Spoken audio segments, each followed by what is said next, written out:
I was apprehensive about working with Peggy because I'd gone through so many practitioners before, but nothing got me better. So I've been going at that for 20 years. So actually to keep taking that leap of faith was quite hard. Lots and lots of symptoms to try and resolve.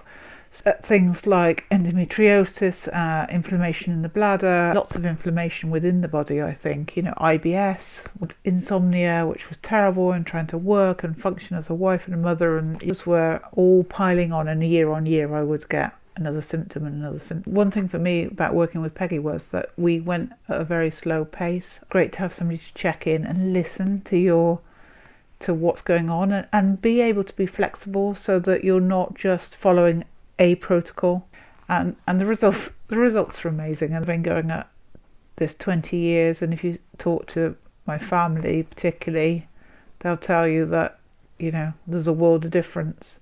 I'm doing things that I never thought I'd do, like simple things like eating fruit, and I can sleep, I can function, I'm a happy person. Just amazing results.